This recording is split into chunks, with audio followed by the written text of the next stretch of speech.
গরুর গোশ পছন্দ করে না এমন মানুষ খুবই কম আছে। আমারও কিন্তু গরুর গোশ খুবই পছন্দ। তো আজকে কিন্তু গরুর গোশ রান্না করতেই চলে এসেছি। তো এটা তো ফ্রিজেই ছিল। ফ্রিজ থেকে বের করে ভালোভাবে ধুয়ে নিয়েছি। গরুর গোশের জন্য কিন্তু যাবতীয় মসলাগুলো আমি বেটে নিয়েছি। যেমন পেঁয়াজ, রসুন, আদা বাটা সবকিছুই বেটে নিয়েছি। এখন এই গরুর গোশটা কিন্তু আজকে হাতে মাখিয়ে রান্না করব। হাতে মাখিয়ে রান্না করলে কিন্তু গরুর গোশটা অনেক অনেক মজা লাগে। এখানে এক এক করে কিন্তু সব ধরনের মসলা দিয়েছি। যেমন হচ্ছে মরিচের গুঁড়া, হলুদের গুঁড়া, লবণ, জিরার গুঁড়া সবকিছু দিয়ে দিয়েছি। আর হ্যাঁ, গরম মসলা এগুলাও কিন্তু সবকিছু দিয়ে নিয়েছি। এখন ভালোভাবে কিন্তু হাতে মাখিয়ে নিচ্ছি। আর দেখেন কালারটা কিন্তু খুব সুন্দর এসেছে। আর হাতে মাখিয়ে গোশ রান্না করলে কিন্তু খুবই মজা লাগে। আর এটা কিন্তু হাতে মাখার পর কিন্তু আমি 10 মিনিট রেস্টে রেখে দিব। দেন আজকে কিন্তু অন্যভাবে রান্না করবো। এর জন্য পেস্টটা আগে থেকে একটু ভেজে নিয়েছি। এরপর হচ্ছে হাতে মাখিয়ে রাখা যে গোশটা ছিল সেটা ভালোভাবে দিয়ে নিয়ে এখন অনবরত নাড়তে থাকবো। হ্যাঁ, যেকোনো গোশ কিন্তু হাতে মাখিয়ে রান্না করলে কিন্তু অনেক মজা লাগে। এই দেখেন আমি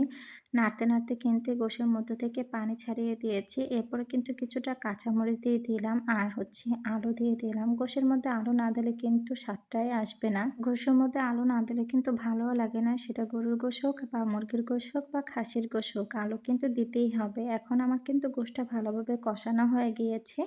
এখন একটু পানি দিয়ে দেব, আবার কিন্তু কষাবো। কারণ গরুর গোশটা যত কষানো হবে তত কিন্তু স্বাদ দ্বিগুণ বেড়ে যাবে। এরপর ভালোভাবে কষানোর পর কিন্তু পরিমাণ মতো পানি দিয়ে দেব সিদ্ধ হওয়ার জন্য।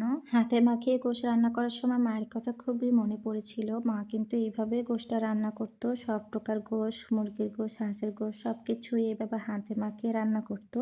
তো আমি ভাবলাম মায়ের মতো একটু হাতে মাখিয়ে গোশটা রান্না করি, তো মজাই লাগবে। মা যখন গোশ রান্না করতো তখন কষানো গোশ না একটা বাটিতে রেখে দিত। জানে যে আমি কষানো গোশটা খুব পছন্দ করি। আর আমার গোশটাও কিন্তু প্রায় হয়ে গেছে। এখন দুপুরে খাওয়ার পালা। আর গোশটা কিন্তু অনেক অনেক মজা হয়েছে। আপনারা কিভাবে রান্না করেন অবশ্যই কমেন্ট করে জানাবেন। তো আজকে এই পর্যন্ত, সবাই ভালো থাকবেন।